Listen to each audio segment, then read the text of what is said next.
Oi pessoal, bem-vindos a mais um Reflexões e dessa vez a gente vai falar de Richard Dawkins e o estranho caso do capacete de Deus.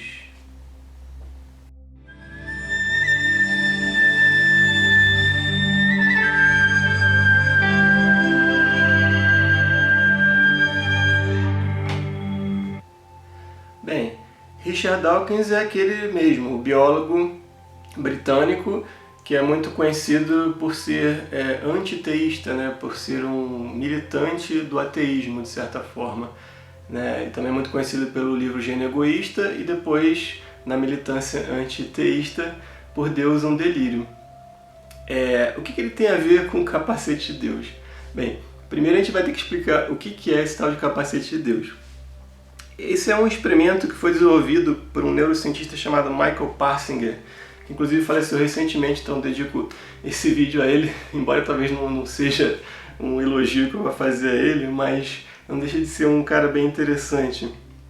Esse cara ele criou uma experiência onde a pessoa veste um capacete, tá? Parece até aquele capacete do Professor X, quando ele tenta achar os mutantes nos filmes da Marvel. Cérebro, eu acho que chama, mas não importa, é um capacetão assim. Eu vou trazer imagens aqui para vocês verem. E aí é uma sessão que tem eletromagnetismo sendo irradiado aqui na sua cabeça, nada muito grave, né? Nada que possa causar nenhum dano, mas uma sessão que dura 40 minutos numa câmera fechada, com luz fraca, totalmente silenciosa. E o que acontece? Muitos pacientes, ou muitas pessoas que passaram por essa experiência relataram ter sentido experiências místicas, religiosas. Algumas delas já eram místicas, então elas só reviveram essas experiências, né, similares, e outras nunca tinham passado por isso. Né? E como é que ele sabe que já eram místicas? Porque todo mundo que passou por essas experiências respondeu um questionário anterior. Né? Então, bom, já começa o problema por aí, depois a gente vai explicar melhor qual é esse problema de ter um questionário anterior. Mas enfim, eu vou só dar aqui alguns relatos, por exemplo, de pessoas que passaram pela experiência e que não necessariamente são religiosos. Tem o Robert Erckx, da Saturday Night, que é algum programa, ou eu não vou saber explicar o certo, mas algum programa norte-americano. Ele explicou assim: coisas espantosas aconteceram nesta câmara. Uma mulher acreditou que sua mãe morta se materializara ao lado dela. Outra sentiu uma presença tão forte e benigna que chorou quando ela desapareceu. Aí tem outro cara que estudou esse assunto, esse tal de capacete de Deus, o Ian Cotton, que também passou pela experiência. Ele falou assim: minha mente iniciou toda uma nova excursão, dessa vez com um visível toque oriental, tibetano. Vi-me de fato em um templo, numa fila de solenes monges tibetanos. Tive a certeza de que era um deles. Ou seja, são experiências bem interessantes. Aí aconteceu, ele chamou a Susan Blackmore, que é uma parapsicóloga e muito estimada entre os céticos, né? Ela defende muito o ceticismo. E ela foi, digamos assim, seduzida pelo experimento, porque ela nunca tinha tido uma experiência mística religiosa, segundo ela própria, e aí aconteceu uma coisa muito especial quando ela vestiu o capacete de Deus. E ela falou assim: de modo inesperado, mas intensa e vividamente, senti-me de repente furiosa. Só que não havia nada nem ninguém sobre o que agir, sobre o que jogar aquela fúria. Depois, essa sensação de fúria foi substituída por uma igual sensação e ataque de medo. Fiquei subitamente aterrorizada, com nada em particular. Ou seja, ela estava numa câmera fechada, só usando um capacete, tinha nada em volta dela, ficou aterrorizada. Mas ela fala: mas em minha vida, em toda a minha vida, eu jamais tive sensações tão fortes, né, de medo ou de raiva. E aí que está o barato. O que acontece aqui? Esse é um experimento que, na verdade, é da simpatia de muitos céticos, principalmente materialistas eliminativos, que falam até que a nossa subjetividade não existe e tudo é uma coisa ilusória, e a única coisa que acontece são o utilitar neuronal da substância da química aqui do cérebro, e tudo que acontece assim, é uma coisa que tem a ver com sei lá, eletromagnetismo passando por aqui e por ali, e quando você joga alguma coisa a pessoa tem uma experiência diferente. Então, na verdade, todas as experiências místicas e religiosas poderiam ser reduzidas a isso, né? Talvez até seja uma espécie de efeito placebo. Até a Susan Blackmore, depois, quando ela vai analisar as críticas ao experimento, e a gente vai falar sobre as críticas ao experimento daqui a pouco, ela até fala, poxa, mas tudo aquilo que eu senti então foi só um efeito placebo? Pois é, e a gente tem que explicar também o que diabos é o efeito placebo de qualquer forma. Mas o que eu queria trazer com isso tudo aqui é que, no final das contas, eles chamaram Richard Dawkins, né? Quer dizer, depois, primeiro ele chamou gente que já tinha lidado com religião, todo mundo respondeu o questionário, né? Já tinha lidado com religião, aí replicou as experiências que já tiveram com aquele capacete. Depois, gente que nunca teve experiência mística religiosa, relatada ali no questionário, também tiveram algumas experiências estranhas. Talvez não todas, mas alguns relataram. E depois ele chama a Susan Blackmore, que é uma célebre cética, né? Quase tanto quanto o Richard Dawkins. Não é tanto antiteísta quanto ele imagina, mas ela é muito cética. E ela teve essa revelação para ela, né? Que foram as sensações mais fortes que ela teve na vida, pelo menos de raiva e de medo. Aí o que acontece? Eles chamam o Richard Dawkins. E inicialmente o Dawkins, inclusive, ele fica simpático com a ideia também, lógico, e ele acha que ele vai finalmente ter uma experiência como a dos outros religiosos. Então ele vai poder até entender o que eles sentem, né? Porque essa era a expectativa dele. Só que o que acontece? Eu vou descrever aqui o passo a passo do que foi narrado enquanto ele estava vestindo o capacete. O Dawkins fala assim: se eu me tornasse um religioso e crente devoto, minha esposa ameaçaria me deixar. Mas sempre tive curiosidade de saber como seria ter a experiência mística. Estou ansioso para tentar essa tarde. Isso era um pouco antes do experimento. Aí que ele já botou o capacete, ele começa a falar: eu me sinto meio tonto. Aí o narrador, acho que isso aqui era um programa de TV, tá? O narrador fala: inicialmente o Dr. Passinger aplicou um campo magnético ao lado direito da cabeça de Richard Dawkins. E ele continuou: muito estranho, está sentindo uma coisa estranha. Aí o narrador fala: depois, para aumentar as chances da sensação de uma presença sentida, uma presença mística e tal, o Dr. Passinger começou a aplicar o campo magnético nos dois lados da cabeça do Dawkins. Aí o Dawkins fala: é uma espécie de torção em minha respiração. Não sei o que é. Sinto a perna esquerda se mexendo e a direita se contraindo. Assim, após 40 minutos, Richard Dawkins havia chegado mais perto de Deus? E aí que tá. Não, né? Não. Então aqui a gente tem que dar todo o crédito ao Richard Dawkins por se manter no seu ceticismo, porque mesmo quando ele estava fazendo um experimento que para ele era da simpatia dele que aquilo acontecesse e que demonstrasse para todo mundo que realmente a tal da experiência mística religiosa se resume a alguma coisa eletromagnética passando para sua cabeça, quer dizer, poderia talvez ser explicada dessa forma, simplista, né? Mas ele, como cético, ele reconheceu que não aconteceu nada demais, né? E por quê? Porque ele realmente manteve a mente dele cética, assim, quer dizer, no sentido de que ele não quis acreditar e nem não acreditar naquilo. Ele eliminou esse desejo da crença ou da descrença e passou pela experiência em si, analisando o que realmente aconteceu e chegou à conclusão dele, né? Agora, aí que tá, será que esse experimento é realmente válido, né? Será que ele não tem nenhum defeito? Então a gente vai voltar aqui daqui a pouco para falar sobre um monte de defeitos que tem nesse experimento do capacete de Deus. Bem, agora a gente vai falar dos defeitos do experimento do Passinger com o capacete de Deus, e eu vou ler um pouco aqui para não me perder e também para ser bem específico, assim, para não deixar passar nada. Primeira coisa, não houve duplo cego. Aí eu vou explicar aqui.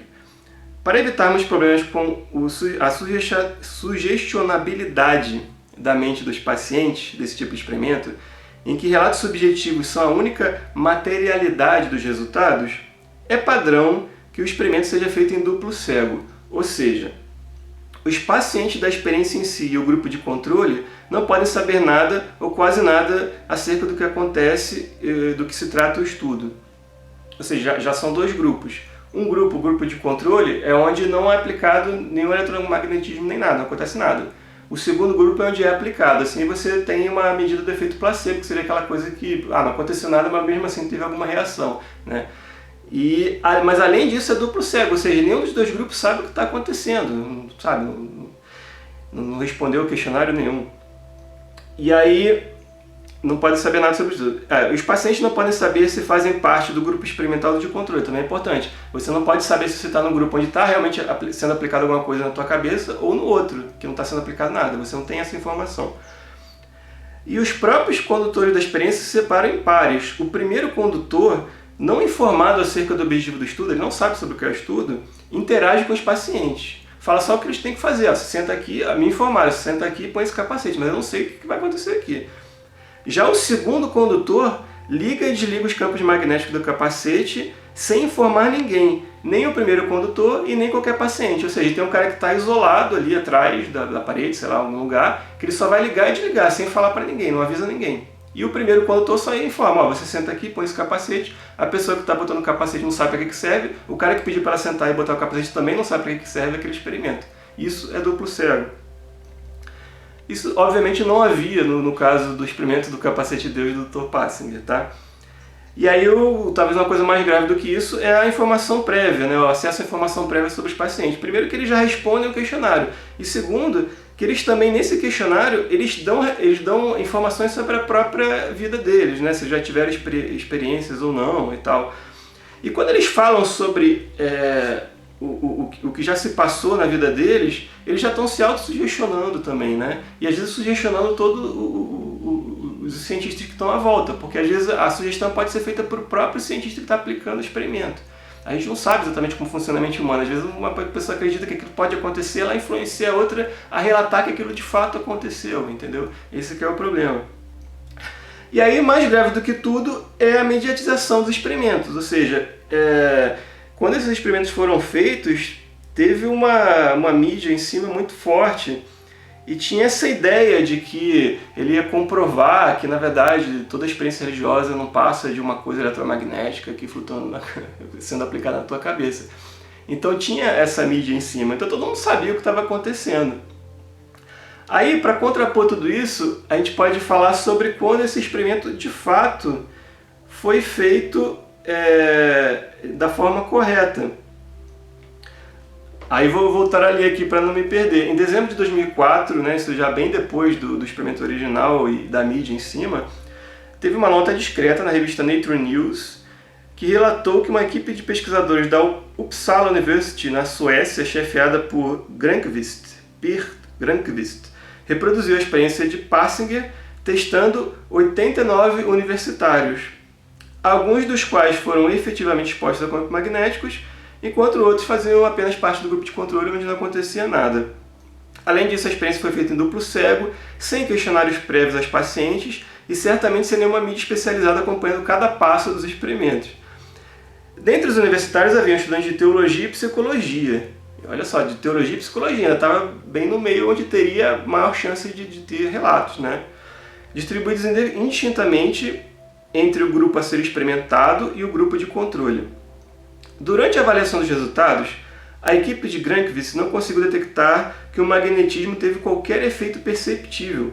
Não foram encontradas evidências de um efeito de presença sentida, ou de entidades, ou presenças que foram sentidas de campos magnéticos fracos. Ninguém relatou isso. E a característica que determinou significativamente os resultados foi a própria personalidade dos pacientes que passaram pelo experimento.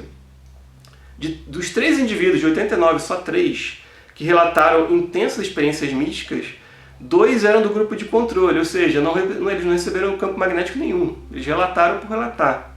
Só porque ficaram, de repente, parados 40 minutos com um capacete na cabeça e depois eles achavam que aquilo devia causar alguma coisa. Então, porque o cara já está acostumado com meditar, ele fica parado 40 minutos, ele já sente alguma coisa porque ele está acostumado a meditar e ter experiências místicas.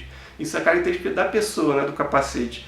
Os que foram classificados como altamente suscetíveis, com base em um questionário preenchido após o estudo, relataram a ocorrência de experiências estranhas enquanto usavam o capacete, independente do campo magnético estar ligado ou não. Ou seja, depois do experimento, explicaram o que era o experimento. E, aliás, antes de explicar o que é o experimento, depois do experimento, a pessoa, aí sim ela respondeu o questionário. Falou, olha, eu sou estudante de psicologia, teologia, já tive experiência médica ou não tive e tudo mais. Aí você tem essa informação depois do experimento.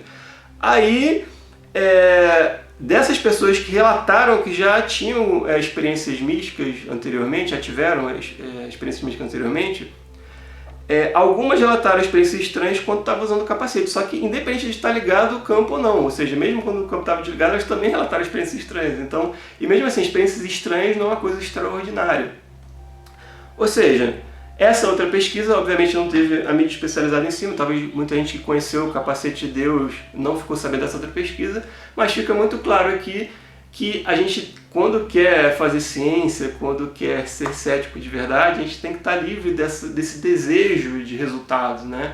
É uma coisa quase da yoga oriental, né? do Bhagavad Gita. Você tem que estar livre dos desejos. Você faz o experimento, você observa o que aconteceu e tenta tirar totalmente a sua expectativa daquilo, não só a sua expectativa, como a expectativa de quem participa, de quem aplica o experimento. Isso é muito importante para a gente ter certeza de que aquilo realmente aconteceu. Afinal, a gente está tratando da mente humana, a gente não está tratando de uma pilha voltaica, como falava o Kardec. A gente não faz experimentos com mente humana ou com espíritos, ou o que quer que seja, como se faz experimentos com uma pilha voltaica ou com elementos inorgânicos em geral. A gente está falando de uma coisa muito complexa e muito desconhecida ainda, que é isso que a gente tem na nossa cabeça.